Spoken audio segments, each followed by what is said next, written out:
Coucou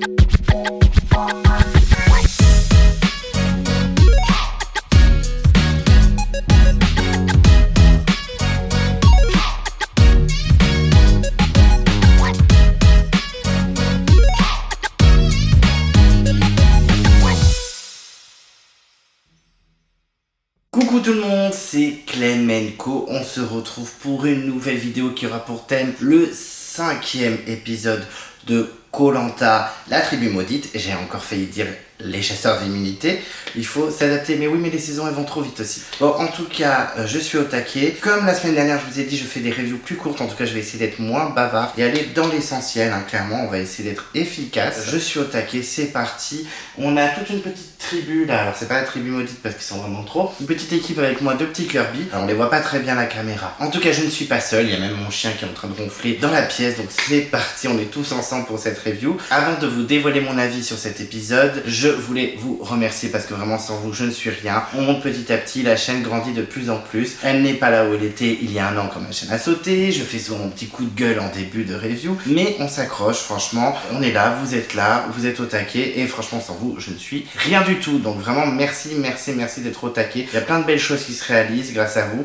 Là j'ai rencontré les candidats et si vous n'avez pas suivi, si vous n'avez pas vu l'interview d'Alexandre, j'avais participé à son projet The Pact, la future émission de 2025. Il va se passer plein de choses et je serai dedans, je serai dans le game. Alors je serai pas candidat si vous l'avez compris, mais je serai quand même présent. On va faire de belles choses, soyez à l'affût, ça va arriver plus vite que vous ne le pensez. Je suis en mode aventurier aussi, je vais chez le coiffeur vendredi pour ceux que ça intéresse, donc on tient le coup. On est en mode Tom Hanks le monde, je vous laisse réfléchir sur ça, est-ce que vous avez la rêve, je l'espère. Mais n'oubliez pas, si vous ne voulez pas louper les prochaines vidéos de Clemenco, qu'est-ce qu'on fait? On s'abonne à la chaîne, on n'oublie pas de déclencher la cloche de notification si vous ne voulez rien louper. Vous pouvez vous perdre dans l'onglet communauté, il y a des posts etc. Donc on n'hésite pas à être curieux. Vous pouvez également mettre un pouce bleu à la vidéo, ça fait toujours plaisir, en tout cas moi ça me fait plaisir, on me soutient. Je suis aussi sur les réseaux sociaux, je suis sur Instagram, donc n'hésite pas à me follow. Et c'est parti, on se plonge dans le 5e épisode de Koh-Lanta, la tribu maudite. Et donc on se retrouve chez les jaunes après le conseil où ils ont bien dégagé Lola qui était trop grande gueule pour eux. Et on a Sophia, elle est au taquet, elle veut des explications, elle veut comprendre. Franchement elle dit bah voilà, je veux bien qu'il y ait des stratégies, mais moi les mensonges et tout ça, alors qu'on regarde droit dans les yeux, c'est pas mes valeurs. Bon alors Sophia elle est très jolie, elle est très gentille, je pense qu'elle a de fortes capacités dans l'aventure, mais par contre oui, le mensonge fait partie de Koh-Lanta madame, donc wake up. J'étais en mode mais madame, les valeurs de quoi? On est dans un jeu, faut mentir. Faut pas faire les traîtres, vous, parce que sinon... Ah non, moi je vais pas mentir, je suis traître, je vais le dire aux gens, parce que c'est pas mes valeurs. Bah non, girl, on y va au taquet, on ment, on y va, malgré les promesses, les alliances et tout. Oh, on ment et on y va jusqu'au bout, c'est ça le concept, madame. Oui, c'est vrai qu'elle a pas trop compris le concept. Puis on a Jacques qui assume d'avoir trahi cette alliance, cette promesse qui se sont fait au début d'aventure, mais en même temps, comme ils l'ont tous dit, elle était insupportable, la Lola, elle était imbuvable. Alors c'est pas moi qui le dis, parce que je n'étais pas sur le camp avec cette Lola, qui a l'air très sympathique, je ne sais pas, je ne la connais pas, mais c'est vrai que voilà, Jacques dit, elle était un peu insupportable, Fabrice aussi a bien senti que c'était pas le seul à la trouver insupportable, donc elle a commencé à parler à d'autres gens, les garçons et potentiellement Charlotte, et Sophia elle l'avait pas vu. Elle était en mode ah bon? Ah vous la trouvez insupportable? Ah ben moi ça allait. Mais écoutez, au moins il y a une personne qui a apprécié Lola sur le camp parce que j'ai l'impression que personne l'a supporté. Même Fred qui était pourtant assez proche d'elle, a dit elle prenait de la place, elle s'imposait, etc. Bon, un peu surpris que Fred aussi la trouve insupportable, mais Fred ce qui l'intéresse surtout c'est d'être dépatouillé de cette alliance et je le comprends clairement parce que quand tu te fais choper dans une alliance au début avec des gens que tu connais pas vraiment, qu'en fait ils sont ingérables, bon après, s'ils voyaient très loin dans le jeu, ils se gardaient la Lola sous le coude jusqu'au bout et gagner la finale. Mais bon là c'est un peu trop visionnaire, c'est un peu trop optimiste parce que je pense que Lola rêverait bien avant, la preuve. On est bien content de se débarrasser d'elle, Sophia vite fait est triste mais tout le monde s'en bat un peu les coronesses. Et il y a même Fabrice qui dit non mais c'était le soleil qui attirait tout le monde, elle prenait trop de place. Enfin, ça la termine encore un petit peu alors que elle est encore dans la maison d'attente avant de reprendre l'avion en fait, donc c'est la tranquille quand même. Il y a juste Ilyes qui dit oh c'est chaud au niveau de la bouffe. Ah oui, donc vraiment, on passe à autre chose. Lola, c'est de l'histoire ancienne. Bon, il y en a plein dans la semaine qui ont dit elle va peut-être revenir, on sait pas, vu qu'il y a peut-être un abandon, nanana. Est-ce qu'ils vont faire les mêmes règles que Tania, etc. Mais bon, je spoil, elle ne reviendra pas, c'est terminé pour Lola, mais ça restera quand même un gros personnage des 4 premiers premier épisode de cette saison. Franchement, la Lola, on en a parlé. De l'encre a coulé à propos de cette jeune femme, cette jeune aventurière. En tout cas, elle n'a pas laissé indifférent, ça c'est sûr. On débarque ensuite dans la tribu maudite, alors tribu où voilà, ils savent pas trop ce qui va se passer. Ils sont vraiment lâchés tout seuls en attendant une petite bouteille pour potentiellement chercher un Anito. Mais là, on a la bouteille qui débarque. Et effectivement, petite annonce, la tribu maudite, c'est terminé. Effectivement, ils apprennent qu'il y aura une ultime épreuve pour qu'ils rejoignent l'aventure. Donc là, on a les filles qui sont trop excited, qui sont trop contentes. On a Vanessa qui est sur le sol, limite elle cry des lames de sang, elle est au bout de sa vie et tout machin. Et il y a que Natou qui est en mode tempérez vos émotions parce qu'en fait, on n'est pas encore rentré dans le jeu, calmons-nous. Et j'ai trouvé effectivement, comme Natou, que les filles s'étaient un peu trop enflammées en mode c'est bon, trop la base, fin de l'île maudite. Enfin, c'est surtout fin de l'aventure pour certaines en fait, donc ou certains. Malheureusement pour moi, je suis très colère, vous vous en doutez. Mais en tout cas, j'étais en mode vous enflammez pas. Ok, vous allez peut-être partir de cette île, mais certains, vous avez quitté l'île pour prendre l'avion et rentrer. Vanessa, tu peux potentiellement rentrer à Bordeaux et reprendre tes cours à l'opéra de Bordeaux. Au pire, je m'inscrirai à tes cours et on dansera ensemble. Les filles s'enflamment alors que Natou est plus en mode raisonné. Et effectivement, il donne rendez-vous là où il y a tous les petits Anito pour récupérer l'Anito et aller à l'épreuve. Donc il récupère le petit Anito, ils sont en mode c'est la base, petit Anito. Petite mise en scène un peu ridiculous, parce que les Anito ils étaient en mode bonjour, vous pouvez me prendre comme vous voulez. Chopez-moi, il n'y a pas de souci. Donc chacun a son petit Anito, font des bisous, ils sont en mode c'est trop la base. Oui, non. Calmez-vous, vous allez à l'épreuve. Mais il y en a quand même deux qui vont sauter. Bon, je pense qu'ils s'en doutaient. Je sais pas si ça a été dit dans le mot ou si c'est Denis qui l'a annoncé. Je crois que c'est Denis qui l'a annoncé. Mais voilà, il y a que les filles qui étaient en mode c'est la base, on lève un poids des épaules, c'est la folie, ça y est, je vais souffler. Non. Non, les filles. Calmez-vous, vous allez encore avoir une étape. Donc je trouve que ça s'est un peu enflammé. Heureusement que mon petit Natou était posé aussi sur l'épreuve, parce que du coup, ça s'est très mal passé pour lui et je suis très colère.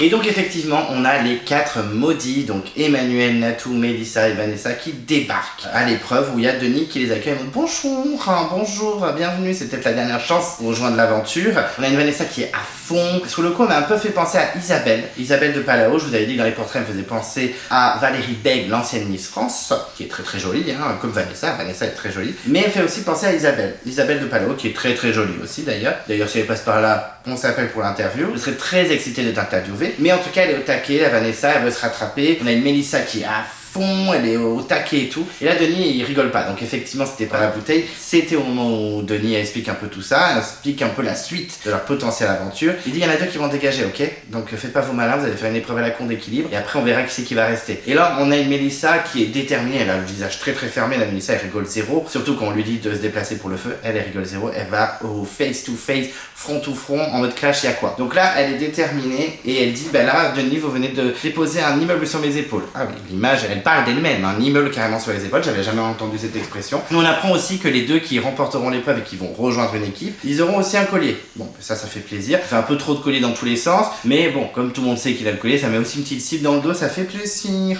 Donc l'épreuve, on a l'impression que c'est une nouvelle épreuve, en tout cas je pense qu'on l'a jamais vu dans Koh-Lanta. On a déjà vu des petits dominos en équilibre sur des petites poutres, etc. Mais jamais sur une espèce de cercle qui flotte. Donc je me suis dit pourquoi pas. Une nouvelle épreuve, bon, c'est pas forcément le genre d'épreuve que j'adore regarder, mais bon, why not? En vrai, j'accepte cette nouvelle épreuve. Et donc l'épreuve commence et qu'est-ce que je peux retirer de cette épreuve? Bon, on sent que ça a l'air difficile quand même, qu'il faut choper le truc, donc c'est vrai qu'au début c'est un peu un fiasco, on fait tomber ses dominos, etc. Mais une fois que l'équilibre il est fait, qu'ils ont compris un petit peu comment ça marchait le système, on sent qu'après ils sont au taquet. Il y a un peu de suspense, surtout entre 2 candidats, les 2 qui l'ont remporté, Mélissa et Emmanuel, je spoil direct. C'est vrai que bon, Natou et Vanessa, c'est plus irrégulier, il y a des fois on a un petit peu d'espoir, puis finalement tout s'effondre. Il pouvait avoir du suspense dans cette épreuve, mais je trouve que ça n'a pas trop marché. En tout cas, on note quand même une Mélissa très énervée, très colère sur l'épreuve, elle est hyper efficace. Par contre, c'est dommage parce que effectivement, je spoil maintenant tout de suite, Mélissa a remporté l'épreuve, donc franchement chapeau à elle, mais on sait pas en combien de temps. Ça c'est un peu dommage, je sais pas si cette épreuve va revenir dans les saisons d'après, mais on aurait pu connaître un petit record, ils auraient pu dire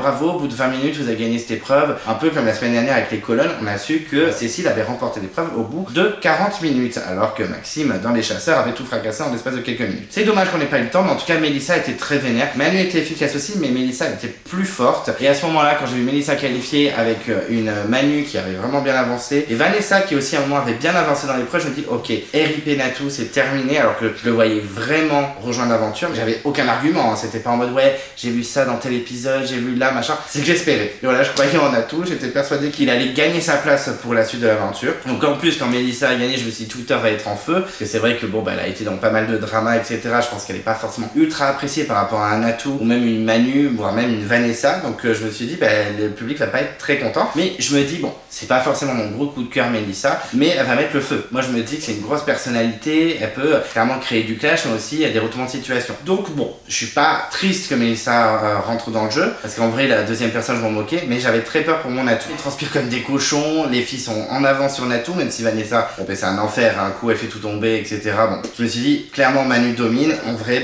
oui, Emmanuel est très vénère sur l'épreuve, et donc elle est qualifiée. Donc là j'ai pensé à mon petit Anto. Anto que je vais pas mal essayer dans cette review, parce que tout se passe comme lui il a envie, hein, clairement, je pense qu'il est bien content de revoir Emmanuel intégrer le jeu, alors qu'en plus je lui avais dit en vocal la semaine dernière, non mais c'est bon, Emmanuel elle a fait son temps, voilà, elle a fait ses preuves, elle a été dans une équipe, elle a pas réussi à rester, ciao bisous, rentre chez toi. Eh ben non, Emmanuel elle est encore dans le game, elle est encore là, elle est encore bien présente, donc tant mieux. Mais par contre j'étais extrêmement triste, extrêmement dégoûté pour Natou, vraiment j'étais vraiment dégoûté, j'étais très triste, parce que j'aurais adoré le voir intégrer les jaunes par exemple, avec Ilyes et potentiellement Michel. Je sentais qu'il y avait quelques petites amitiés sur les réseaux sociaux, donc j'étais en mode ah 3IP et tout. Bon, vous me direz Mélissa et Lola elles sont comme ça sur les réseaux sociaux alors qu'elles ne se sont pas croisées. Je me suis un peu enflammé, je suis un peu déçu. Et c'est terminé aussi pour Vanessa. Bon là, même si elle est mignonne Vanessa, bon j'étais un peu moins triste, hein, c'était surtout ma haine que Natou rentre pas. Mélissa booste ses camarades, c'est plutôt gentil, même si je pense qu'ils en ont rien à foutre de ce qu'elle dit puisqu'ils sont éliminés du jeu. Elle est plutôt gentille, c'est plutôt sympa de sa part, et c'est la revanche pour Manu, même si dans ses sentiments elle est partagée. Ça je peux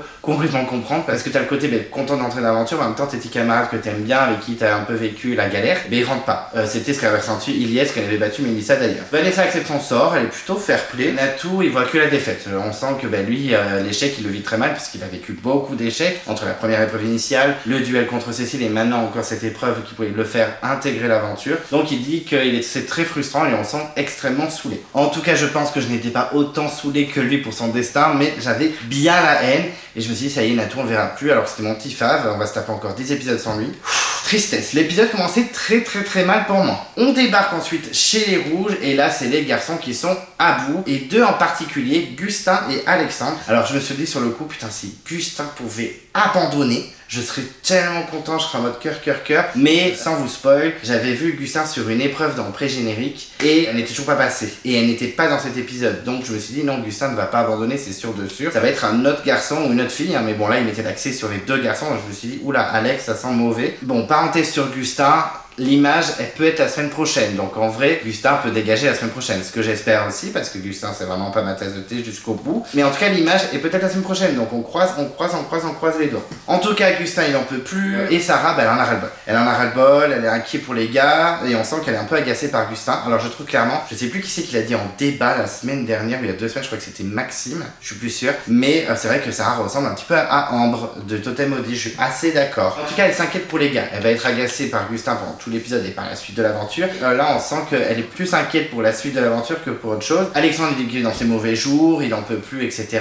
Et là on a son portrait, le portrait où il ausculte le monsieur à la base, où je croyais que c'était le candidat du portrait quand j'avais parlé des portraits avant que l'aventure commence. Ça aurait été rigolo parce qu'il avait un gabarit et assez mastoc, ça aurait été sympa de le voir dans l'aventure. Mais on apprend aussi également qu'il est papa. Alors là j'étais choqué parce qu'effectivement dans le mini portrait on n'en parlait pas. Je pensais pas qu'il était papa, je pensais qu'il était geek, célibataire, chez lui, tranquille. Et en fait non, il est avec sa conjointe, ses enfants, etc. Qui d'ailleurs, sa conjointe dit qu'il est super dans la vie mais insupportable dans le jeu. Bon.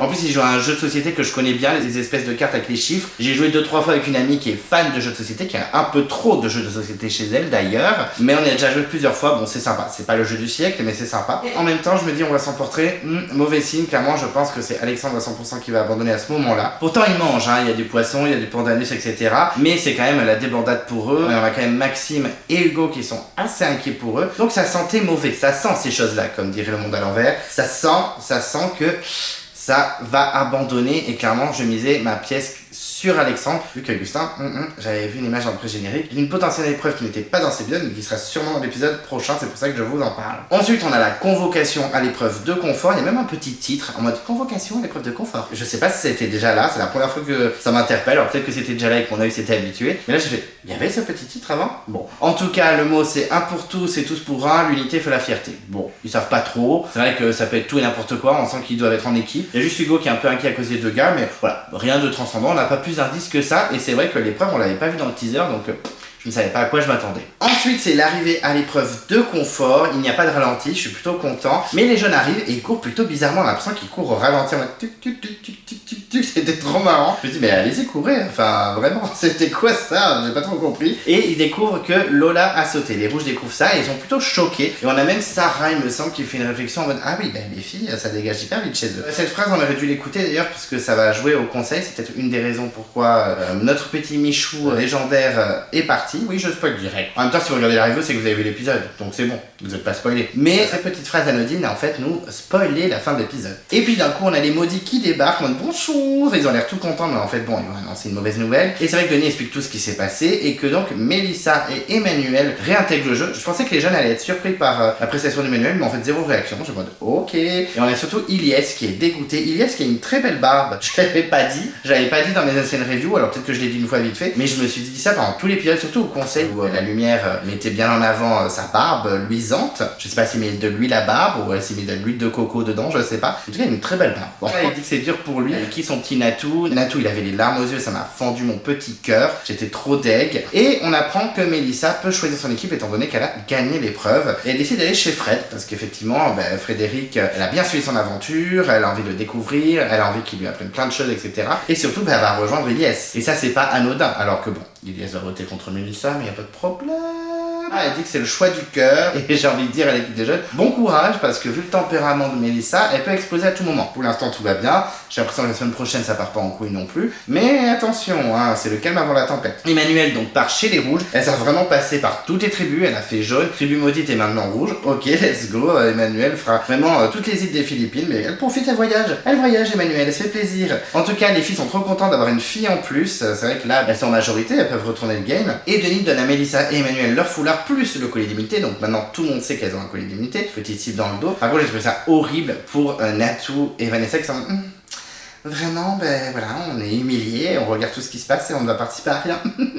C'était génial parce que eux, à la limite Emmanuel, si elle avait viré, bon, elle a un peu connu la tribu et tout. Natou et Emmanuel, vraiment, ils n'ont rien connu des tribus, quoi. Donc, horrible. Et d'un coup, sorti du chapeau, coup d'éclat, coup de bluff en Philippines, c'est Alexandre qui lève la main en mode bonjour, en fait, j'ai une petite revendication, voilà, j'ai une petite annonce à faire. Et là, je me suis dit, bon, ok, let's go, c'est parti, l'abandon d'Alexandre. Et effectivement, il décide d'abandonner l'aventure. Donc, ça, c'est un peu choc. Il dit quand même la phrase j'abandonne Koh-Lanta à Denis. Enfin, Denis lui oblige à dire vous abandonnez Koh-Lanta, on est d'accord, vous le dites, hein. Ouais, j'abandonne Koh-Lanta, il y a quoi en fait? Un peu choqué, alors pas choqué par l'annonce, etc. Mais comment ça a été fait? C'est vrai que là, on a Natou et Vanessa qui sont en mode à deux doigts de pleurer, de faire une crise d'épilepsie parce que ils vont prendre l'avion et rentrer chez eux. Et là, on a Alexandre qui dit j'abandonne, rien à foutre. Voilà, c'est mieux, on en réfléchit. C'est trop dur pour moi, j'arrête. Et surtout qu'on s'attendait à un candidat de fou. Enfin, franchement, j'étais tellement content qu'il continue l'aventure. Et puis ça me fend le cœur aussi pour Marie, parce que ça se joue entre lui. Ils ont dû revoter, ils ont changé les votes, etc.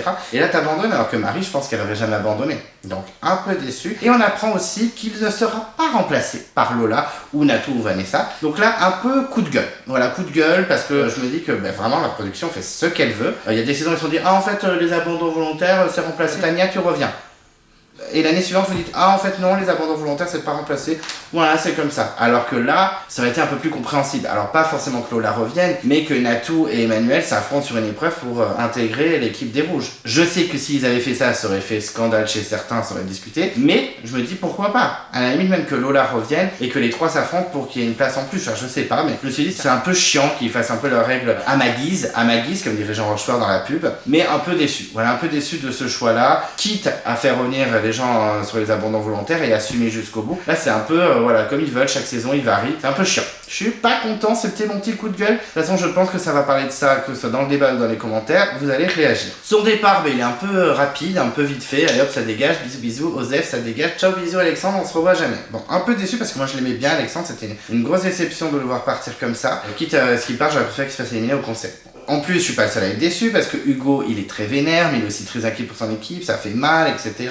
Il dit bon, c'est vrai que voilà, les gens ils me demandent dans la rue, est-ce que c'est dur Koh-Lanta, etc. Il y en a certains qui se cassent les dents sur la route, et il en fait partie. Et c'est très difficile pour Natou et Vanessa, et je les comprends parce qu'ils sont vraiment en colère, ils sont vraiment en mode nous, on donnerait tout pour rentrer dans l'aventure, et lui il abandonne alors qu'il a la chance de faire partie d'une tribu. Donc je comprends, franchement, je partage leur peine et leur colère. Vanessa qui fait un gros coup de gueule et je la comprends grave. En tout cas, les bannis se cassent, c'est terminé. Comme je vous l'ai dit, j'aurais aimé une ultime épreuve pour remplacer Alexandre, mais ça s'est pas fait. C'est comme ça, mais life is life. Mais très déçu pour mon atout et ça fend mon petit cœur. Je vais sûrement regarder la saison avec moins de saveur parce que j'avais l'espoir que mon petit atout rejoigne l'aventure et ce n'est pas le cas. Donc je suis colère. En tout cas, la récompense, bon, elle fait pas trop rêver en tant que spectateur parce que ça va être dans un espèce de complexe avec une piscine, un petit buffet et un petit logement avec des lits. Bon, bof à regarder, eux ils vont kiffer grave, hein, clairement, hein, ça va être une villa de ouf avec une vue incroyable et ils vont être au taquet, mais pour nous c'est pas très passionnant, on va pas se mentir. Et ensuite Denis annonce enfin l'épreuve et c'est donc les passages. Vous savez, quand ils sont sur une poutre et qu'ils se passent les uns sur les autres, ça va tripoter du corps, ça va se toucher, ça va être très sympa à regarder. Pour les pervers, mais en tout cas ça va être sympa. C'est pas une épreuve dont je raffole parce que voir les candidats à proximité comme ça se passer l'un sur les autres, c'est pas très passionnant, même si c'est très physique et il faut vraiment faire travailler son équilibre. C'est le moment des boules noires, donc il y a 2 filles chez les rouges qui n'ont pas participé, c'est donc Emmanuelle, la pauvre, elle pourra pas montrer ce qu'elle vaut, et Cassandre pour la 7e fois, et on a Denis Brognard qui dit ah ben là je sais vraiment pas quoi vous dire. Alors non Denis, non commence pas, c'est vous qui ne changez pas les règles, c'est vous qui aimez bien humilier les candidats, les foutre à côté de leur aventure. Moi je trouve ça pas ça drôle. On en a déjà parlé la semaine dernière et ça commence un petit peu à me saouler. Changez les règles s'il vous plaît. On a assez parlé avec les abonnés et dans mes reviews. Arrêtez cette règle trop chelou où dès qu'un candidat ne participe pas à une épreuve, ben, il peut ne pas participer aux autres épreuves derrière. Ben non, s'il n'a pas participé à une épreuve, il est obligé de participer à l'épreuve suivante. C'était mon coup de gueule, un nouveau, je crois que c'était le même que la semaine dernière. Et Cassandre de son côté, elle est complètement résignée, elle réagit même pas, elle est en mode non, je suis résignée. Hein. Je suis un peu déçu parce que je suis dans un équilibre, mais voilà. Je pense qu'elle est au bout de sa vie, hein, elle a lâché l'affaire. Et chez les jeunes, on a 3 gars qui vont pas participer, c'est Michel, Ilyes et Fabrice. Ça fait quand même 3 fois pour Michel, mais personne n'en parle, tout le monde s'en fout. Donc let's go, l'épreuve va commencer. Et donc l'épreuve commence, alors qu'est-ce que j'ai retenu de cette épreuve? Une épreuve qui me passionne pas, clairement les rouges ont dominé, on va le dire direct. Hein. Les rouges ont tout massacré, puisqu'effectivement, ils ont fait passer tous les membres de leur équipe jusqu'au bout, alors que les jeunes, ils en ont fait passer 0. Notamment Mélissa, qui n'a pas fait ses preuves, je trouve, sur l'épreuve. Même si les rouges ont mal démarré, je trouve que Mélissa n'a pas montré que c'était un élément essentiel en tout cas. J'ai trouvé que Jacques était plutôt intéressant dans l'épreuve parce qu'il boostait son équipe, on sent qu'il les conseille, il est au taquet, il les soutient et tout, donc j'ai trouvé ça bien de sa part. Charlotte pas ouf aussi sur l'épreuve, j'ai marqué Charlotte foirée. Désolé, hein, j'ai pas trouvé incroyable. Mais ce que j'ai noté aussi de très intéressant chez les rouges, c'est qu'on voit enfin Maud. Maud parle, Maud est efficace, effectivement elle a été incroyable sur l'épreuve parce qu'elle arrivait en première à passer les uns sur les autres et tout machin, donc elle a été hyper efficace. Après c'est une ancienne gymnaste des JO, donc bon, un petit peu respect. J'ai trouvé également que Cécile s'était très bien débrouillée sur l'épreuve. De toute façon les rouges sont tous bien débrouillés, mais les 3 filles ont été excellentes. Je trouve qu'ils sont très peu tombés, je crois qu'ils sont tombés 1 ou 2 fois et après non-stop ils ont enchaîné, sauf les 2 garçons qui ont un peu plus galéré vers la fin, mais j'ai trouvé que vraiment les 3 filles étaient efficaces, parce que je parle pas de Sarah, mais Sarah a été très efficace aussi. Chez les mecs c'était moins la folie, en plus Denis qui dit oui, on va off, dû à leur gabarit, gna gna gna. Leur gabarit de quoi? Maxime et Hugo sont comme ça. À la limite Gustin il est un peu plus mastoc, mais les 2 garçons sont très maigres, alors bon, pour moi c'était pas non plus leur gabarit qui a joué. Et chez les jeunes, le seul qui est un peu pertinent dans l'épreuve, c'est Thibaut. Thibaut avec son corps de malade qui est très efficace mais très lent, pas se mentir. Je ne serais pas plus rapide que lui, mais quand même, j'ai trouvé qu'il était au taquet, qu'il était très concentré. Il est tombé que vers la fin, parce que finalement, il n'a pas réussi à passer tout le monde, mais il est tombé que vers la fin. Surtout qu'ils auraient pu rattraper leur retard, puisqu'effectivement, les rouges, quand c'était les 3 garçons, c'était plus lent. Hugo est passé en premier, et ensuite, il y a eu un peu de galère entre Gustin et Maxime, ça a été un peu la galère pour passer. Mais au final, les rouges l'ont quand même emporté, avec un Gustin très hésitant, hein, surtout qu'il avait pas mal critiqué Cécile, qui n'était pas au taquet sur les épreuves. Et là, on voit qu'il était pas foufou sur ça là non plus. Surtout que, il y avait que Maxime à passer, et voilà, et il a mis beaucoup de temps quand même. Ils étaient tranquilles parce que les jeunes galéraient encore plus, parce qu'il n'y a pas un jeune qui est passé, mais voilà, je trouve quand même que Gustin, voilà, c'est une petite pique, ils vont en avoir un petit peu pendant cette review. Donc massacre pour les jeunes et victoire pour les rouges, donc j'étais plutôt content pour eux parce que je les aime bien, les rouges, je crois que c'est mon équipe préférée. Et Maud parle, et Maud s'exprime, elle parle à Denis en disant moi j'étais impatiente d'avoir ce genre d'épreuve, je sais que je peux faire mes preuves avec ça, etc. Oui nous on était impatients de t'entendre parler en fait, parce que depuis 4 épisodes tu n'as pas eu un seul facecam, tu n'as pas dit une seule phrase, donc nous on était plutôt impatients de t'entendre. En tout cas les jeunes ils rentrent au bercail tranquille avec une défaite, mais avec Mélissa en plus, et les rouges ils partent au confort, et en plus ils ont gagné Emmanuel, pas le meilleur élément, mais ça fait quand même une personne en plus, surtout qu'ils viennent de perdre Alexandre, donc voilà, on prend ce qu'il y a à prendre. On débarque donc sur le camp des jaunes, où Mélissa découvre sa nouvelle maison, elle est très optimiste optimiste, elle est très au taquet, elle est en mode waouh, c'est super beau, j'adore. Et là on a son portrait plutôt sympa que j'ai bien aimé parce que dans son mini portrait on la voyait juste très dominatrice, très je donne des ordres à mon équipe, etc.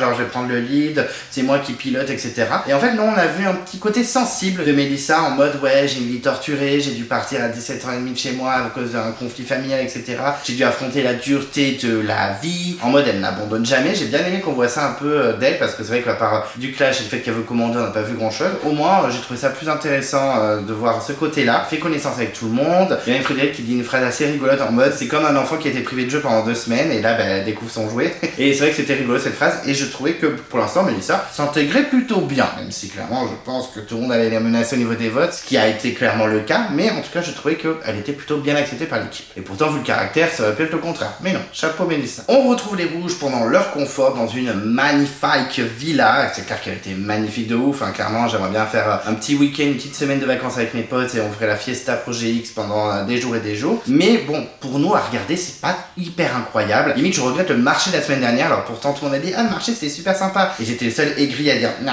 moi j'ai pas aimé le marché, mais là je le regrette un peu, hein. C'est mieux quand c'est chez les locaux, alors certes là ils ont dû kiffer, hein, parce que bah oui effectivement on a eu la piscine, buffet, bouffe à gogo et ensuite dormir dans un lit bien confort, mais franchement regardez c'est pas très intéressant. Il parle vite fait d'Alexandre, oh on a perdu Alexandre, oupsie, bon. Sinon, ah oui, vraiment petit mot rapide sur Alexandre. On sent que Emmanuel est plutôt bien accueilli également, voilà, elle passe de l'enfer au paradis. Gustin lui il est super content, on a même Sarah qui est plutôt rassurée que Gustin est mieux, même si Sarah va en avoir ras-le-bol de Gustin un peu comme nous, mais au moins elle dit bah c'est une pièce maîtresse de l'équipe. Ah ouais, carrément, Sarah, c'est une pièce maîtresse de l'équipe. Alors peut-être que sur les épreuves, et encore, parce que sur cette épreuve, il n'a pas été une pièce maîtresse. Bon, je sais que Sarah a confiance en elle, mais là je me suis dit, Sarah, faut avoir confiance. Les 3 filles, vous avez été meilleures que Gustin, hein, très clairement. Dans la prochaine épreuve, il va être incroyable Gustin, et c'est un peu grâce à Gustin qu'ils vont l'emporter. Mais franchement... non, faut pas dire ça. Mais bon, elle est plutôt rassurée et surtout elle est rassurée parce qu'ils sont en majorité des filles. Donc là, ils sont en majorité, ils peuvent dégager du gars. Et oui, ça y est, ça suffit. Bon, je suis pas pour les alliances de sexe, vous le savez. Mais je me dis pourquoi pas, un petit Gustin qui saute.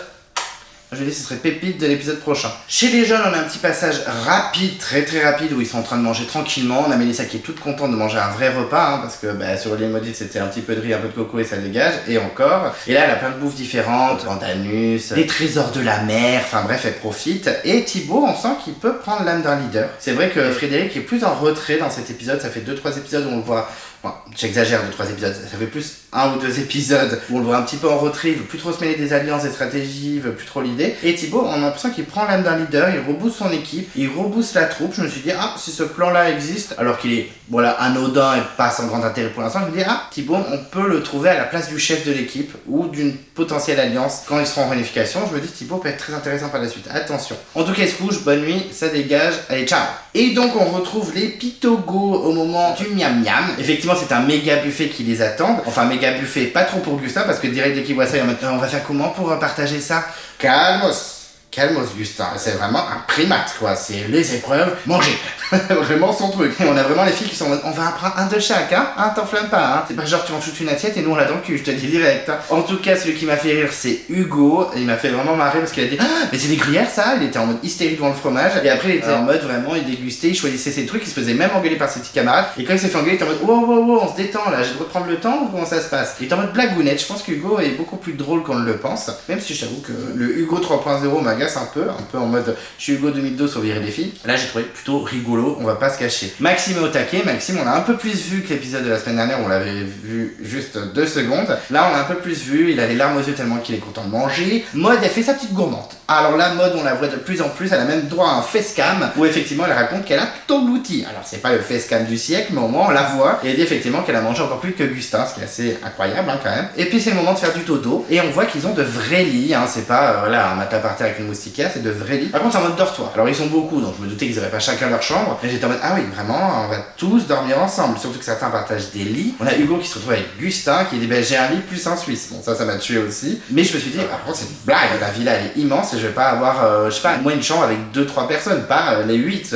Un peu choqué. Moi j'aurais fait ma diva. Moi je suis un peu Maria Carré. J'aurais tout cassé. J'aurais fait oh je me suis pas fait chier à tripoter les uns et les autres. Les anatomies de chacun pour dormir maintenant avec eux aussi. Bonjour l'odeur. En tout cas, il se couche, on a même un petit plan rapide chez les jeunes, où on a encore Ilyes avec la bouche grande ouverte comme ça m'a dead, ils le font toutes les semaines. Michel, il le faisait aussi, mais alors Ilyes, ils le font très souvent, le pauvre. Ensuite, on retrouve le lendemain matin les rouges, alors pas au confort, mais directement sur leur camp, ils débarquent, on dit bonjour, ça y est, on retourne au camp, et Manu découvre. Et on va avoir plein de moments stratégiques dans ce passage, c'est plutôt intéressant. Et c'est vrai que quand Emmanuel découvre le camp, elle est tout émoustillée, elle dit, ah ben, franchement, sur la tribu Maudite, c'était pas comme ça, il y a des gens qui lui posent des questions, là que j'étais en mode, mais vous lui avez pas posé des questions pendant la soirée? Pourquoi vous lui demandez le maintenant? Alors je pense que ça a été un peu joué, un peu refait pour la caméra, mais en tout cas elle est impressionnée, elle dit mais ouais vous avez carrément des canapés, elle est choquée, alors que nous clairement notre cabane c'était 3 feuilles posées en mode et quand tu vois la cabane t'es en mode ah oui, c'est clairement pas Théoura ou Marc qui a débarqué sur le camp. Donc vraiment, j'étais en mode ok. Et donc comme je vous disais, il y a de la stratégie puisque Cécile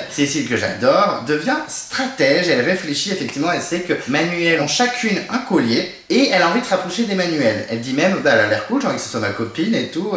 Elle est au taquet. Donc là j'ai pensé clairement à Anto, petite pensée à Anto qui adore Emmanuel et Cécile et qui voit les deux s'allier. Puis ces deux femmes en train de devenir copines, trop marrant. Et Cécile propose une stratégie à Manu en mode les underdogs qui essayent de s'associer pour avancer le plus loin. Elle dit j'en ai déjà discuté avec Maud, elle est d'accord, donc ça fait déjà 3 underdogs avec 2 colliers, donc franchement au taquet, elles peuvent potentiellement avoir Sarah, puisqu'effectivement Sarah elle n'en peut plus d'Augustin. On sent que les filles peuvent se faire confiance et effectivement Sarah se plaint d'Augustin auprès de Maxime, elle dit qu'elle en peut plus etc. Et Maxime lui il reste très discret, en retrait, voilà le mec il veut pas trop se mouiller, on sent que petit à petit Maxime déplace ses pions tranquillement, il veut pas trop se faire voir, il veut montrer qu'il est efficace et tout. Moi je pense que Maxime peut être une grosse surprise. Je dis ça parce qu'on sait que c'est un gros fan de l'émission. Donc je pense qu'il réfléchit aussi au jeu stratégique. J'attends.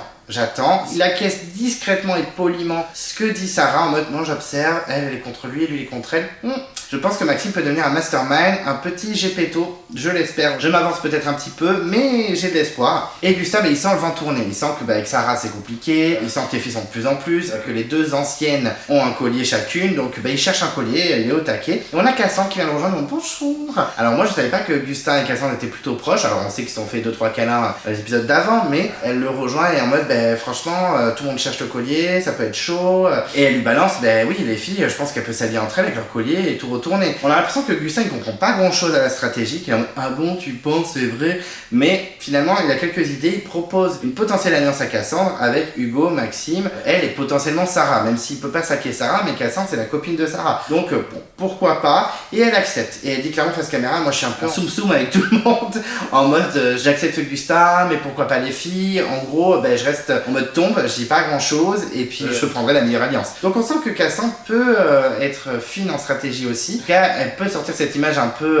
d'ingénue, parce que je trouve qu'elle fait un peu ingénue alors que elle écrit des livres, elle a l'air cultivée, elle a l'air de connaître un petit peu le jeu, donc je pense qu'elle est pas du tout ingénue, mais j'aimerais bien qu'elle sorte de cette case de ce qu'on a vu pour le moment, donc elle peut surprendre et je l'espère. Du coup Gustin il trouve pas le collier, ça le fait chier, donc il lâche l'affaire. Bon, ok, la stratégie s'arrête maintenant chez les rouges. Un peu dommage parce que j'aimais bien, moi j'adore la stratégie. Et après c'est le moment dîner. Et c'est vrai que Gustin gagne de nouveau des points auprès de cette tribu. Et ça m'agace parce que d'un coup on voit Gustin en mode ah il est trop génial, on l'adore. Et un coup on voit Gustin, ah il nous saoule. Donc c'est un peu l'ascenseur émotionnel parce que moi j'aimerais beaucoup qu'il sorte. Et c'est vrai que bon, il n'y a plus Alexandre, donc niveau cuisine il est tout seul maintenant. Et il est en mode cuistot. Et il rigole zéro. Par contre ça je peux pas lui enlever à Gustin. Il est en mode risotto. Risotto trop vénère, des risottos sur koh qui fait ça. Bon il y en a sûrement qui ont fait des trucs encore plus incroyables. Mais vraiment chapeau, on a Emmanuel qui est tout excité de manger, je la comprends. Et c'est un risotto à l'amande de mer et au riz de coco. Même moi qui étais devant ma télé, je suis en mode ça a pas l'air dégueulasse. Let's go. Franchement, il se met bien. Franchement, il se met bien et qu'il profite bien, ça kiffe. Et puis après, bisous, ça se push et on se dit rendez-vous demain.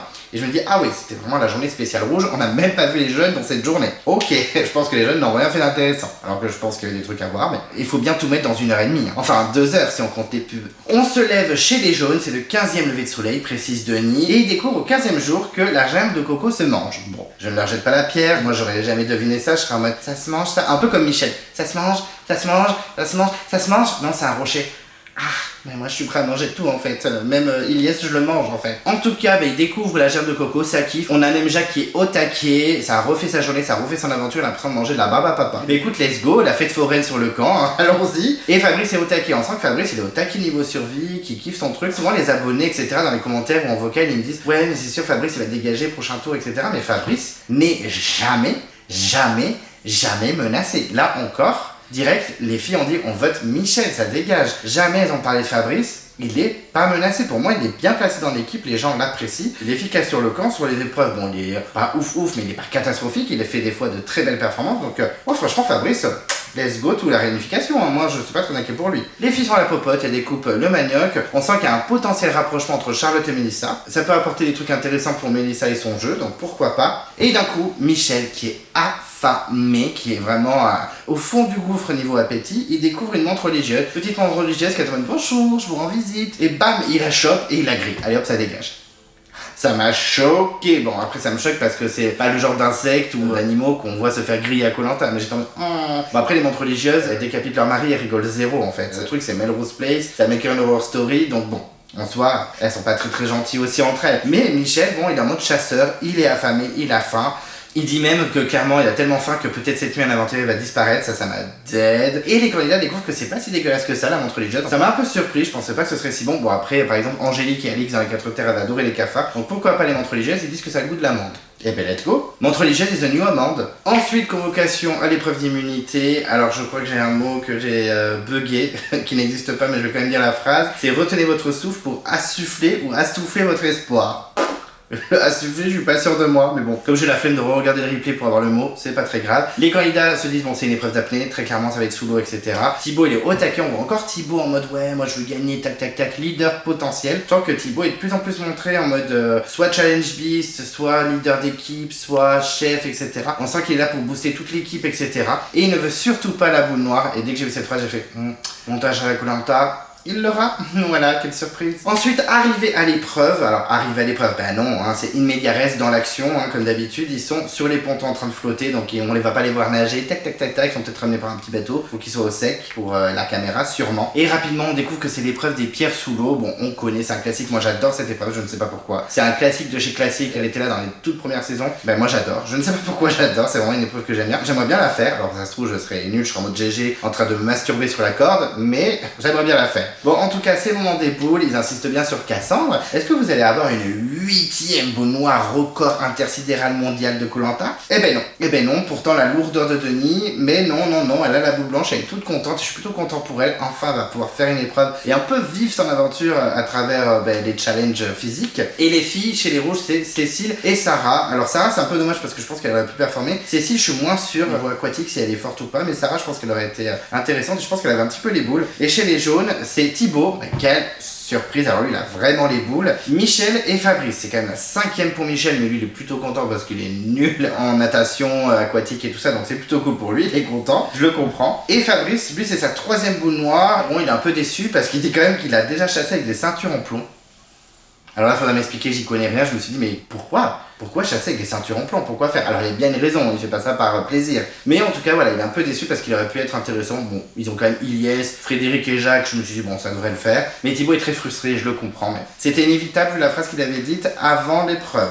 En tout cas, ça discute stratégie, tac tac tac, on voit que ces discussions vont être utiles pour l'épreuve parce qu'ils vont tous adopter des petites stratégies qui vont être pas mal et qui vont créer un peu de suspense dans l'épreuve. Suspense minime, mais suspense quand même, donc on prend. Et donc l'épreuve commence. Alors moi j'adore cette épreuve, je vous l'avais dit. Je voulais absolument que les rouges gagnent. En fait, déjà parce que je les aime un peu plus, un tout petit peu plus, mais surtout pour rééquilibrer. J'aime bien quand c'est équilibré et pas quand une équipe fracasse tout. Alors là, c'est pas le cas, mais je voulais pas que les rouges aient 2 candidats en moins, ça m'aurait saoulé. Je me suis dit, en plus, vu le montage, on a énormément vu les rouges et un peu moins les jaunes. Je me suis dit, ça va être chaud pour les rouges. Je pense qu'ils vont aller au conseil, mais finalement, plutôt content du résultat, pas du tout. En tout cas, ce que j'ai noté dans cette épreuve, j'ai trouvé qu'effectivement, Gustin était méga colère, c'est clairement le roi d'épreuve. Ça m'embête de dire ça parce que clairement, j'ai toujours un peu cassé Gustin, surtout son comportement vers les femmes, son comportement en général déjà, et puis aussi le fait d'avoir critiqué potentiellement Cécile sur le fait qu'elle n'est pas la niaque dans les épreuves, alors que monsieur a abandonné sur les radeaux, pas incroyable non plus sur l'équilibre, etc.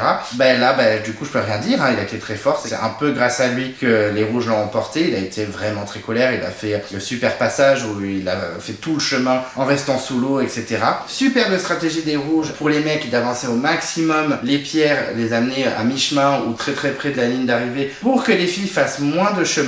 Clairement c'est une bonne stratégie qui a été efficace, mais les jaunes ont adopté la même et ça a été efficace pour eux aussi parce que ça s'est joué à une pierre et franchement c'était à 2 doigts que les jaunes l'emportent quand même. J'ai trouvé également que Ilyes était incroyable chez les jeunes, Frédéric était très bon chez les jeunes aussi, mais Ilyes s'est vraiment démarqué surtout sur sa dernière prestation, son dernier passage qui a été incroyable, mais bon, inutile du coup parce que les rouges avaient déjà gagné l'épreuve, mais j'ai trouvé très très bon. Jacques, j'ai trouvé ça bien aussi ce qu'il avait fait, parce que franchement, Jacques, on l'a sous-estimé dans les portraits, d'épisode dans l'épisode, il nous surprend. Là sur les épreuves, il est vraiment en colère. Il a été déçu de sa prestation, on va en parler après quand ils seront sur leur camp, mais franchement, moi j'ai pas été déçu. Je me dis, Jacques, il est quand même colère, je m'attendais pas à grand chose de lui, et franchement, chapeau. Les filles, bon, il y a rien à dire, les filles, elles étaient là, elles ont fait leur petit boulot. C'est Cassandre pour moi chez les filles qui s'est vraiment démarqué. C'est vrai qu'on l'avait jamais vu sur les épreuves, à part l'épreuve initiale sur la table Movie, bon super, mais on l'a jamais vu vraiment performer, et là, elle montre qu'elle a été efficace. Pour moi, ça a été la meilleure des filles sur l'épreuve, donc chapeau à elle. Maxime était bon aussi, c'était pas le meilleur, mais c'était vraiment, il est vraiment bon. Et Hugo a été aussi incroyable. Il y a eu un peu du suspense, un petit peu, c'est vrai qu'il y a eu pas mal d'égalité, etc. En plus, c'est vrai qu'il y en a qui ont porté leurs pierres très près, donc on s'est dit oui, certes,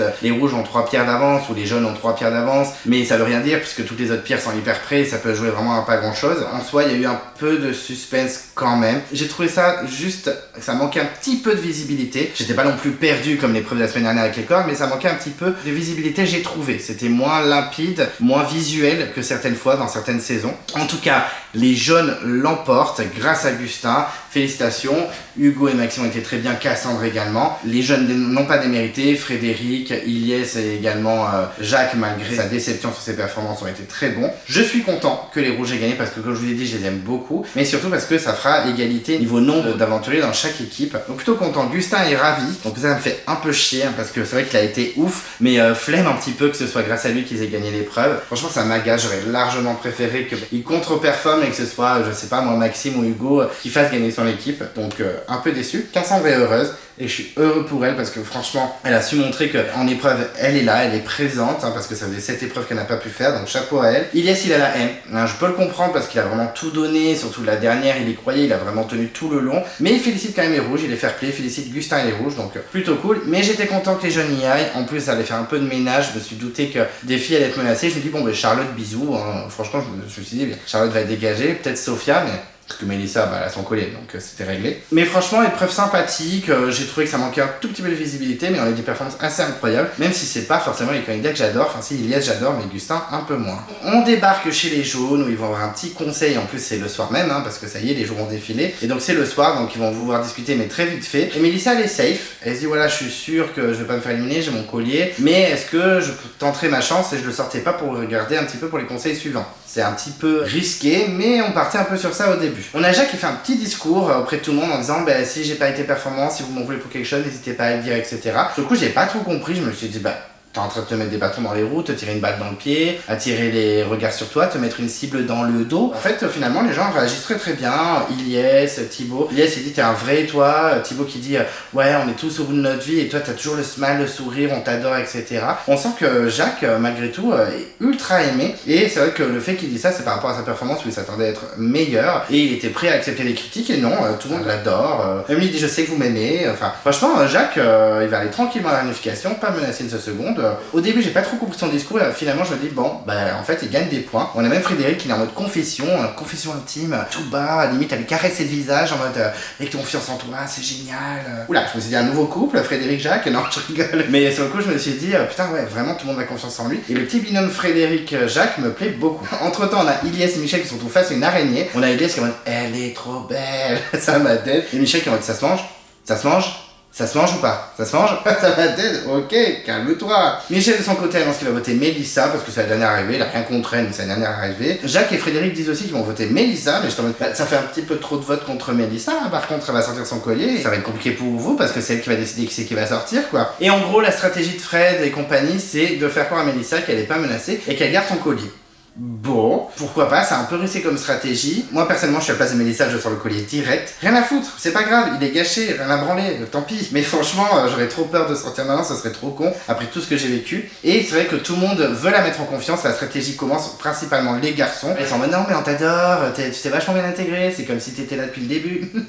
Pas de soucis, on t'aime. On sent que le plan commence et que ça la met en confiance. Et forcément, face caméra, elle dit je songe à ne pas le sortir, je pense que je peux rester au conseil et pas être menacée.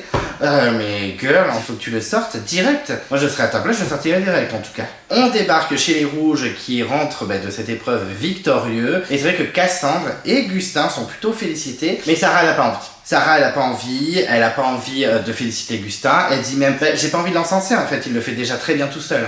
Ok. Donc Sarah, elle a Gustin dans le nez, on le savait depuis le début de l'épisode, mais là, clairement, ça se confirme. Je comprends, parce que je serais à la place de Sarah, je pense que Gustin, je le pousserais d'un rocher, je sais pas, j'essaierai de le noyer parce qu'il est assez agaçant. Et on a un petit caprice de Gustin qui est en mode je trouve que vous m'avez pas assez boosté avant l'épreuve, vous savez que moi c'est mon truc, la natation, je suis maître nageur, vous m'avez pas boosté, moi j'ai besoin d'être boosté et tout. Toi Hugo, tu fais de l'escalade depuis que tu as 3 ans, on t'aurait boosté direct si c'était une épreuve comme ça, Et Hugo fait, mais je suis pas d'accord en fait. Ok. Il est vraiment en mode, en fait, toi t'es comme ça, moi je suis comme ça, moi j'ai pas besoin d'être boosté, je suis pas voilà, un petit garçon. Et clairement pour Hugo, il ne fonctionne pas pareil, il a pas besoin d'être adulé ou boosté par toute une équipe, il dit même que ça lui mettrait une petite pression, donc franchement, là même Hugo, je sens qu'il est un petit peu agacé par Gustin. Et Gustin ne gagne clairement pas des points auprès de son équipe, parce que Sarah est agacée par lui, mais Gustin est aussi agacé par Sarah. Est-ce qu'on va avoir une rivalité Gustin-Sarah, Gustin versus Sarah? Ben moi je dis oui, je veux du drama, et j'aimerais bien que Sarah gagne, voilà, parce que Sarah c'est la sœur jumelle de Ambre, et j'adore Ambre, et Sarah, je commence à de plus en plus apprécier. Donc, Team Sarah, j'espère que Gustin va dégager. Chez les jeunes, ça part toujours stratégie, et en effet, on a Sophia et Mélissa au point d'eau qui discutent tout ça. Et Mélissa dit ouais, je pense que je vais sortir mon collier, elle commence un petit peu son bluff pour voir si les gens veulent voter contre elle ou non. Sophia, elle dit face camarade, moi j'espère qu'elle va rester. Mélissa, c'est une fille, j'ai envie qu'on se soutienne, je l'aime bien. Très rapidement, ils disent on vire Michel. Michel, voilà, il est chiant, il a tout le temps faim, il a manque d'énergie, etc. Et Sophia prévient clairement Mélissa, sors ton collier parce que t'es menacée. Et donc Mélissa, elle dit finalement, je vais peut-être sortir mon collier, j'ai l'impression qu'ils me la font à l'envers. Je me dis, mais en même temps, je les vois pas si crédules de tout voter contre moi alors que j'ai un collier, c'est un peu bizarre. Il y a un petit girl power qui est en train de se créer. Bon, moi je suis pas forcément pour la guerre des sexes et tout, mais je me dis si Mélissa vire comme ça, je serais un peu déçu, même si j'aime beaucoup Michel. Surtout qu'à un moment sur le camp, on a une discussion sur l'égalité homme-femme en mode nous, franchement, les femmes, aujourd'hui on est indépendantes, etc.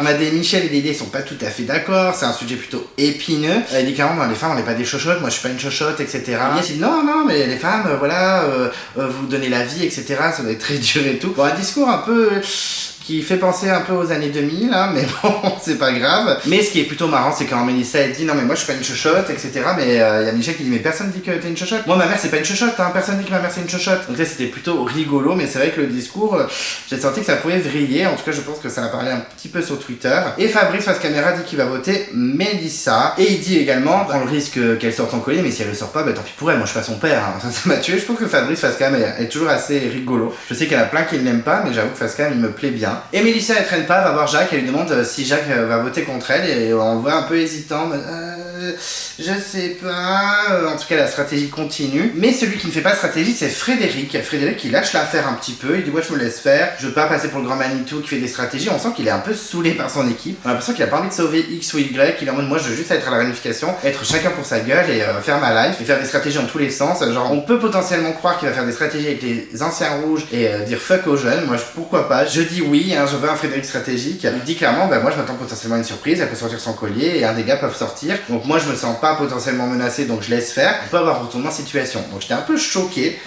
parce que c'est un jeu dangereux, voilà, ils font pas de split de vote où ils partagent entre Charlotte et Mélissa par exemple. Non, on sent que Fred, les garçons vont faire un peu n'importe quoi et puis ils laissent faire et de toute façon il n'est pas menacé donc il s'en moque.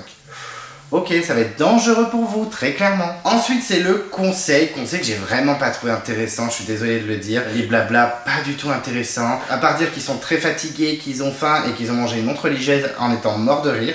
Pas grand chose. Après, on a tout le monde qui encense Mélissa, what the fuck. Il y a même Mélissa qui fait oh là là, trop de compliments au mètre carré là. Enfin, vraiment pas intéressant. Surtout qu'ils encensent Mélissa dans tous les sens pour bien voter contre elle, dont Ilyes. Ilyes, je suis un peu surpris qu'il ait voté Mélissa, je suis un peu déçu, parce que je pense qu'il a pas voulu se mouiller au niveau des mecs, mais je trouve ça dommage qu'il pousse sa copine la tribu maudite sous le bus, mais bon, c'est comme ça. Et donc ils vont voter. Franchement, je suis désolé, je fais court sur le conseil, parce que c'était pas du tout intéressant, c'était des banalités. Ouais, on est un peu fatigué, on a mangé une montre religieuse, ah Mélissa c'est trop la queen, alors qu'on va tous voter contre elle. Donc pas très intéressant, et donc c'est le vote. Et on a Michel qui vote Mélissa, qui dit t'es la dernière arrivée, voilà, j'aime contre toi, mais c'est comme ça. Et Mélissa qui vote Michel en disant c'est toi ou moi. Donc on sent que ça va se jouer entre Mélissa et Michel, et c'est le moment de savoir s'il y a quelqu'un qui a un collier, et bien sûr Mélissa sans son collier, elle a bien raison. Les mecs sont un petit peu en PLS, on a un regard entre Thibaut et Fabrice, ou Thibaut et Michel, je ne sais plus. Mais les garçons sont un petit peu en PLS, et on a un petit sourire perfide de Charlotte qui est en mode... Donc on sent que Michel va partir, hein, pas de grosse surprise, et effectivement, Mélissa, Michel, Mélissa, Michel, et Mélissa. Donc effectivement, personne n'a dispatché ses votes. Donc Michel dégage. Et on sent que Michel en avait un peu ras-le-bol parce qu'il prend son sac, il prend son flambeau, il se fait éteindre le flambeau par Denis. Il est en mode j'aurais voulu aller plus loin, mais je comprends. Voilà, j'étais affamé, je suis la seule personne responsable de mon élimination.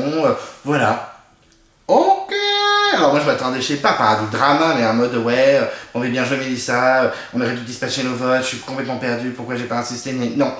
Moi, non, mais je comprends, c'est peut-être le bon choix, ciao, bisous. Moi, je pense clairement que Michel n'en pouvait plus et que de toute façon, voilà, il fallait le dégager, il avait faim, il se plaignait, ça dégage. Donc, un peu déçu parce que moi, je voyais vraiment Michel comme un warrior. Pas de drama, pas de stratégie des garçons à dispatcher les votes, un conseil très, très, très décevant. Ensuite, on a le teaser et comme dirait Denis, les cœurs s'emballent. Donc, c'est vrai qu'on voit des gens qui pleurent, etc. Est-ce qu'on aura le coup de téléphone, les lettres ou la venue des proches? Je pense que ça peut être largement le coup de téléphone. En tout cas, on a un Fabrice déterminé, on a un Augustin qui est à bout.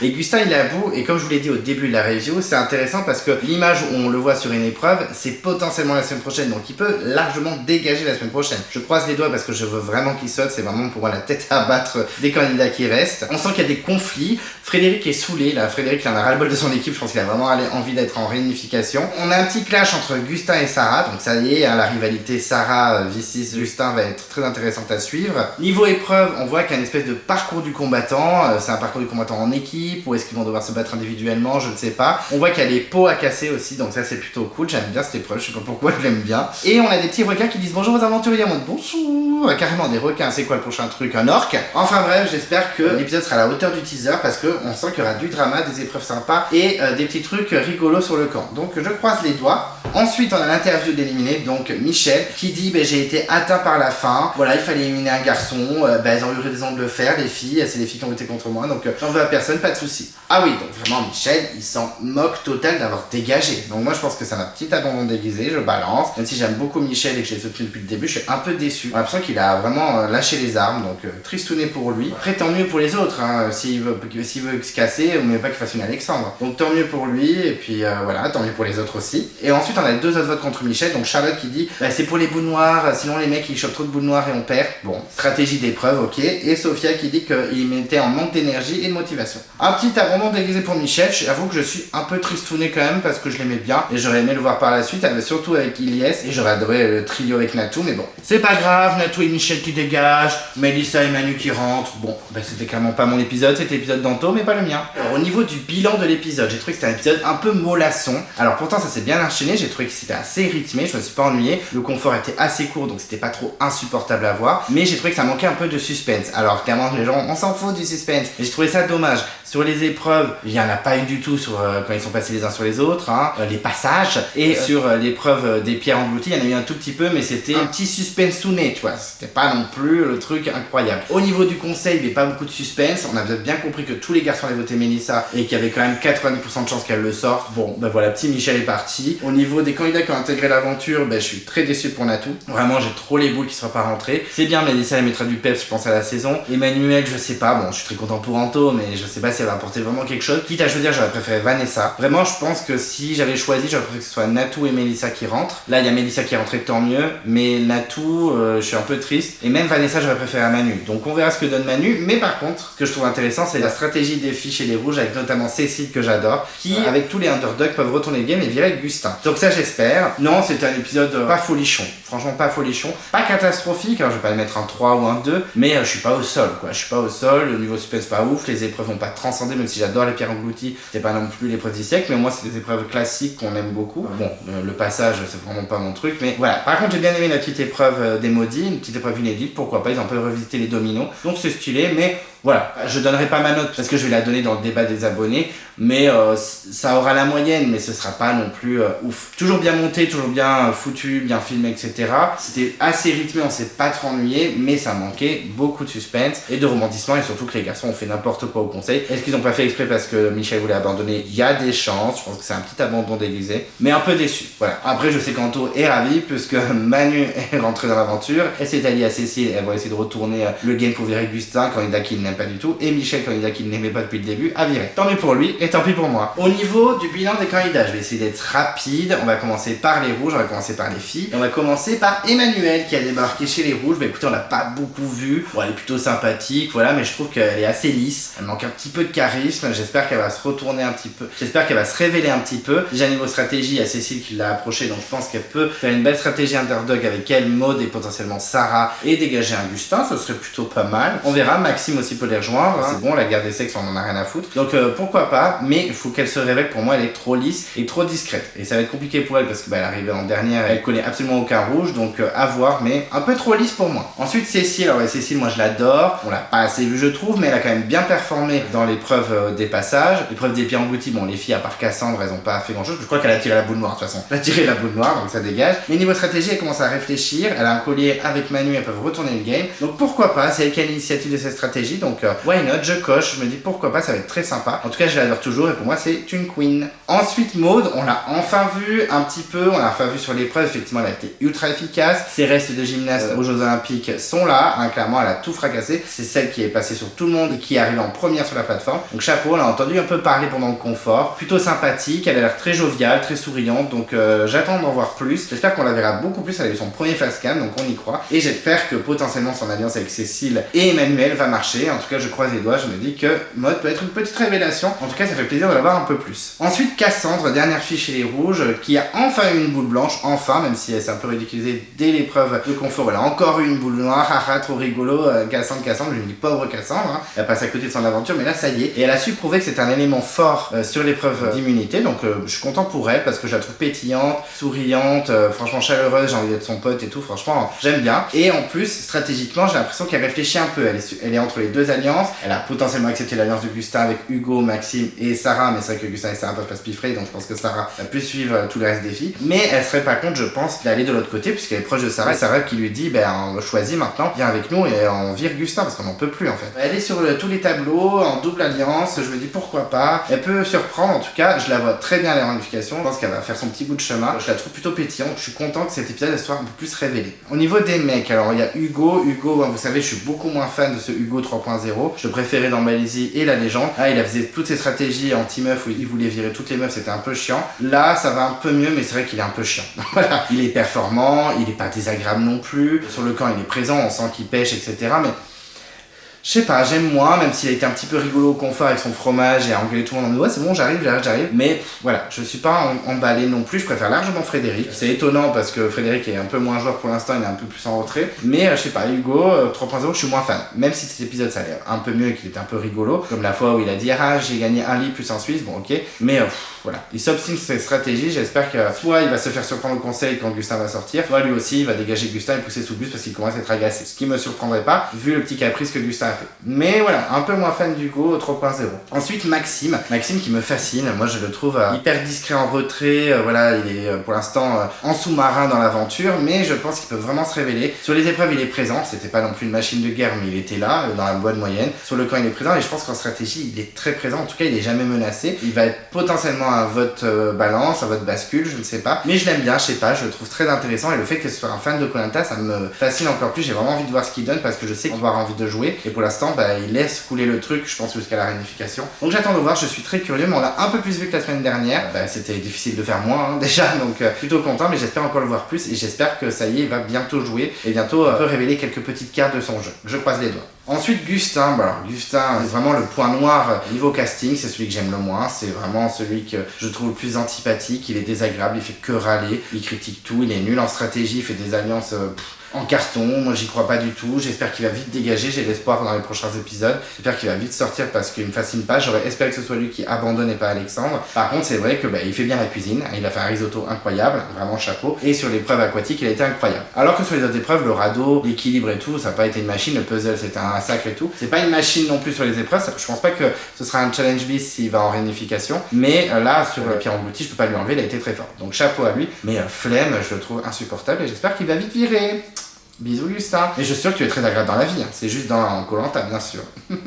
Et ensuite Alexandre, c'est ma petite déception, hein, clairement je suis dégoûté, je le trouvais très intéressant, je le trouvais stratège, un peu foireux le stratège, mais quand même intéressant, il avait un côté très attachant aussi que j'aimais bien chez lui. Je sais pas pourquoi, je le trouvais trop choupi, je me disais ce serait un bon pote et tout machin, mais il a pas eu les épaules assez solides et c'est dommage. C'est dommage pour Vanessa, c'est dommage pour Natou, c'est bien dommage aussi pour Marie, parce que Marie a sauté à sa place, alors que je pense qu'elle a été un peu plus déterminée. Donc je trouve que c'est un petit gâchis, donc une belle déception. Pourtant vraiment je l'aimais beaucoup, il était potentiellement dans mon top 5 de l'aventure, hein, vraiment je l'aimais bien. Donc une grosse déception pour moi, déçu qu'il s'en aille et déçu aussi de son choix, et je trouve ça dommage pour des gens comme Natou, Vanessa et Marie. Ma déception de l'épisode, pour l'instant peut-être une belle déception du casting de ma saison, parce que j'avais beaucoup d'espoir. J'ai été très dur avec Grace du Feu Sacré, même si je l'ai interviewée et que je la trouve super sympa, et des fois on s'écrit, elle est très gentille, mais là je peux pas non plus louper Alexandre, et il a fait une grâce et ça me fait chier parce que je pense qu'il était en bonne position, et c'est dommage. Donc Alexandre, très déçu. Ensuite les jaunes, et on va commencer par les filles cette fois avec Mélissa, donc qui a débarqué chez les jaunes. Écoutez, elle m'avait un peu saoulé hein, en début d'aventure, on va pas se mentir, je pense que je suis pas le seul, gros caractère qui est dans tous les scandales, les clashs, qui en fait peut-être un peu trop, mais là je l'ai trouvé bien, je l'ai pas trouvé incroyable sur les épreuves, voilà, elle a pas performé de ouf, c'était vraiment pas pertinente, mais par contre sur le camp on sent quand même qu'elle est plutôt appréciée, même s'il y avait une stratégie de faire croire qu'elle est en confiance et qu'elle peut ne pas sortir son collier, mais bon, elle a quand même des copines, voilà, elle a potentiellement Charlotte et Sophia et peut-être d'autres gars par la suite, donc je trouve ça cool. Par contre au niveau stratégie, pour l'instant elle est pas fine, c'est vrai qu'on lui a dit non t'inquiète, sors pas ton collier, t'es en mode ok je sors pas mon collier, par contre si sors ton collier tu vas être menacé, ok je sors mon collier. Clairement pour l'instant elle suit un petit peu, elle a eu la chance que Sophia la protège, hein, très clairement, mais je pense qu'elle peut faire son petit bonhomme de chemin. Je la sens pas forcément menacée maintenant qu'elle a plus son collier. Potentiellement elle pourrait virer Charlotte qui peut être faible dans les épreuves, ou qui peut avoir un coup de mou, une baisse d'énergie dans les prochains épisodes, ou peut-être qu'ils vont vouloir virer un gros candidat à avoir la réunification, un Fred, un Elias ou potentiellement un Thibaut, donc à voir. Je trouve que bon, elle a fait son petit chemin, elle a réussi l'épreuve, elle a gagné l'épreuve d'intégration,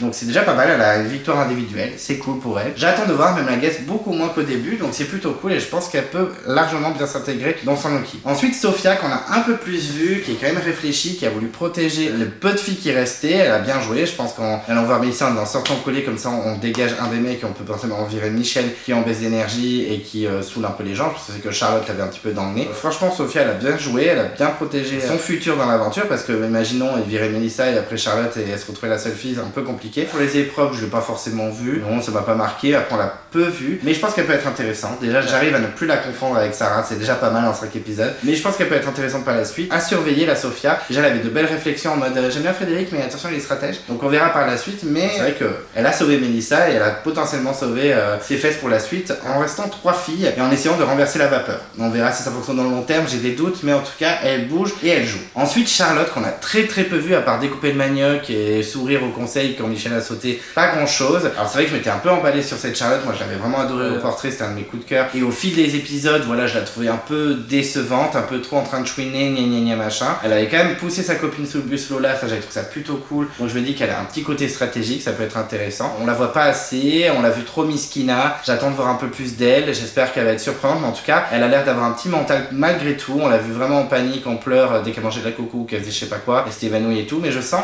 qu'elle peut se réveiller et créer un truc sympa, donc je crois en toi Charlotte, je me dis que tu peux être intéressante par la suite, malgré un petit peu ma déception, tu peux remonter la pente. Au niveau des gars, il y en a beaucoup des gars, hein. Les gars sont en majorité, et on va commencer par Jacques qui est toujours aussi bien placé, je vous ai dit que c'était une des plus belles surprises au niveau casting de cette saison, et ça le confirme, bien intégré avec les gens, sur les épreuves efficaces, même s'il a dit qu'il était moins performant qu'il ne pensait sur les pierres englouties, je l'ai trouvé quand même très bon. C'était pas Elias, hein, clairement, mais il était quand même efficace. Dans les stratégies, il est toujours dans le game. Bon là, les garçons sont fait avoir parce qu'ils ont fait la pire stratégie. Je vais pas le dire à chaque garçon, mais les garçons ont fait n'importe quoi niveau stratégie, très clairement, hein, tous. Hein. Mon Fred a laissé le truc filer, je pense qu'il voyait gros comme une maison que Mélissa allait sortir son collier, mais les gars n'ont pas voulu dispatcher, c'est un peu con. Moi j'aurais fait 3-3-3 comme la dernière fois, comme le conseil d'avant. C'est comme ça, mais je trouve quand même que Jacques est plutôt intégré, même quand il parle du fait, voilà, vous pouvez me dire si ça va pas, si vous avez pas aimé ma performance sur le camp, etc. Et tout le monde est en mode, t'as un gros cœur, t'es au top, on est tous déprimés, et toi t'es en mode, la vie c'est trop la base et tout machin. Tu lui remontes le moral, donc moi je pense qu'il va filer tout droit à la réunification. Il va être tranquille le Jacques, et je pense qu'en individuel, il peut être surprenant, que ce soit en équilibre ou en natation. Donc Jacques, bien placé, je le trouve plutôt chaleureux, sympathique, moi j'aime bien. Gros bon point pour Jacques. Ensuite Frédéric, alors Frédéric c'est étonnant, je l'apprécie beaucoup plus qu'Hugo. Alors je pensais que ça allait être l'inverse pendant l'aventure. Oui, mon chien continue à ronfler,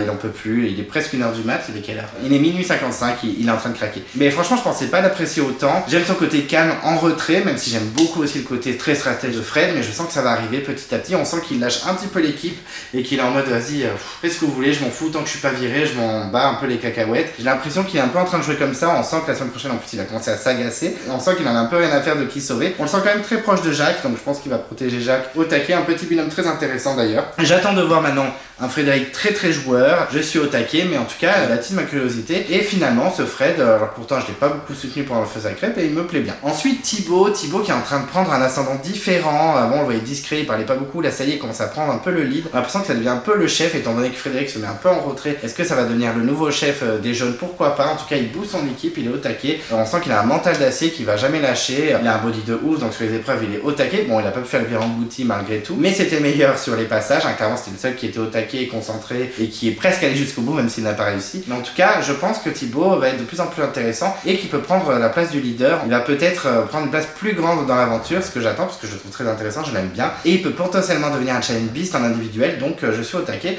Moi, je me dis que Thibaut peut surprendre. Ensuite, Fabrice, Fabrice est surprenant. Comme je vous disais la semaine dernière, il n'a aucun vote contre lui, il n'est jamais menacé nulle part. À aucun moment il est menacé, et bien là, il s'en sort plutôt bien. Franchement, voilà, les gens l'aiment bien, j'ai l'impression, même si c'est pas le préféré. Mais jamais son nom en sort, jamais personne dira je veux voter Fabrice, etc. Il est efficace sur le camp, il trouve plein de trucs, il trouve à manger, il est au taquet sur le camp. Et dans les épreuves, bon ben là on l'a pas beaucoup vu parce qu'il a eu la boule noire sur les pierres englouties et bon ben sur les passages tout le monde était nul à part peut-être un peu Thibaut. À voir par la suite, mais je trouve que Fabrice est bien placé. J'aime bien ses petites punchlines face caméra, en tout cas il m'agace beaucoup moins qu'avant, il a fait de gros progrès, j'ai l'impression qu'il est bien intégré. Au taquet, moi Fabrice je l'aime bien, bon point pour Fabrice, j'aime bien. Ensuite Ilyes que j'adore parce que c'est un rayon de soleil, le mec est toujours souriant, toujours au taquet, il est très performant dans les épreuves, donc les passages on n'a rien vu des jeunes, donc on n'a rien vu. Mais sur les pierres englouties il a été incroyable, malgré ça ils n'ont pas gagné, mais c'est quand même Ilyes qui a mené le truc, on aurait pu croire que c'était Frédéric ou Jacques, mais non c'était Ilyes. Truc de ouf, vraiment incroyable, assez bon, un peu surpris qu'il ait voté contre Mélissa, mais je pense qu'il a pas voulu se mouiller auprès des mecs. Mais franchement, là, il a son petit collier, il va aller tranquillement à la vérification. Et je pense qu'il peut être un candidat très très intéressant pour la suite. En tout cas, je suis ravi pour lui parce qu'on sent qu'il est content d'être là, il est au taquet, fasciné par les araignées. En tout cas, je l'aime beaucoup. Un vrai en soleil, donc je croise les doigts parce que là, mon petit Nato est parti, donc maintenant, Ilyes, c'est mon candidat masculin préféré. Et la fille, c'est toujours Cécile, hein, par contre. Et pour finir, Michel, le petit Michel, un peu triste pour lui, mais je pense que c'était un abandon déguisé. J'avais l'impression qu'il était pas très content d'être là, il en pouvait plus, il avait très faim, il avait envie de tout manger, il a mangé une menthe religieuse, il arrêtait pas de dire ça se mange, ça se mange, ça se mange. Voilà, il était pas au taquet, je pense qu'il avait un petit manque de confiance en lui aussi. Je pense que ça commençait à être dur pour lui, ça commençait à saturer. Un peu surpris qu'il vire aussi vite, je m'attendais pas à ce qu'il dégage aussi vite. C'est comme ça. Après, je me dis, vaut mieux que ce soit un candidat qui fasse un abandon déguisé que quelqu'un qui veut rester soit éliminé, comme par exemple Marie avec Alexandre chez les Rouges. Un peu dommage, je suis sûr qu'Anto était ravi, mais bon, je trouve ça dommage. Après, s'il avait pas très envie, j'aimais bien son duo avec Ilyes, donc c'est pour ça que j'ai un peu la haine, mais je préfère que ce soit lui qu'Ilyes, très clairement. Michel, au revoir, et je suis un peu déçu pour cet abandon déguisé, parce que pour moi c'est un abandon déguisé. Mais bon, t'étais sympa, moi j'aimais bien, tu faisais des bonnes petites punchlines, et t'avais pas ta langue dans ta poche, et ça j'aimais bien. Donc au revoir mon petit Michel, bisous bisous.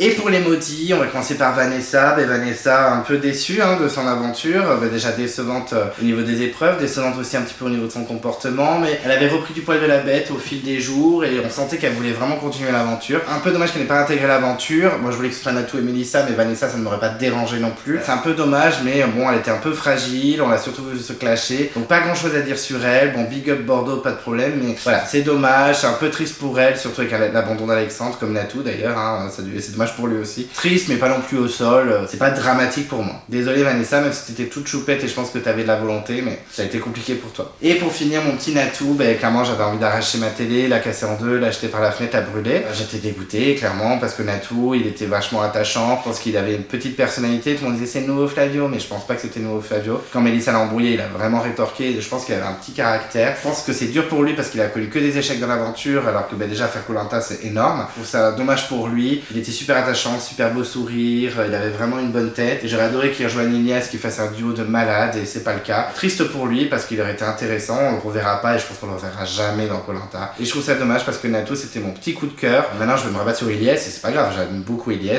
Il y en a plein d'autres que j'adore, j'aime beaucoup Maxime, Fabrice je commence à l'apprécier, Jacques j'aime bien et tout, mais Thibaut aussi. Mais petit Natou c'était mon petit Natou, j'aime depuis le début. Ça fait mon petit cœur, mais c'est comme ça et puis on se reverra peut-être un jour mon petit Natou, mais c'est dommage, je suis un peu triste. Et voilà, j'ai donc terminé ma review sur le 5e épisode de Koh-Lanta, la tribu maudite. Merci de m'avoir écouté jusqu'au bout. J'espère que c'était pas trop long, j'ai essayé de faire encore moins long. On verra si c'est plus court. Mais en tout cas, merci de m'avoir écouté jusqu'au bout. On n'hésite pas à réagir, à mettre des commentaires, à mettre des pouces bleus, etc. On soutient, on partage, on est au taquet. Le but, c'est qu'on échange tous ensemble. Le débat arrive très très vite derrière. Il y aura aussi l'interview de la semaine ce week-end. Vous êtes au taquet. Je vous kiffe. Sans vous, je suis rien. Donc vraiment, merci. Si vous ne voulez pas louper les prochaines vidéos de Clemenco, qu'est-ce qu'on fait? On s'abonne à la chaîne. On n'oublie pas de déclencher la cloche de notification si vous ne voulez rien louper. Vous pouvez vous perdre dans l'onglet communauté. Il y a des posts, etc. Donc on n'hésite pas à être curieux. Vous pouvez également mettre un pouce bleu à la vidéo. Ça fait toujours plaisir. En tout cas, moi, ça me fait plaisir. Je suis sur les réseaux sociaux. Je suis sur Instagram. Donc n'hésite pas à me follow. Et d'ici là, je vous dis à très vite. Et je vous embrasse.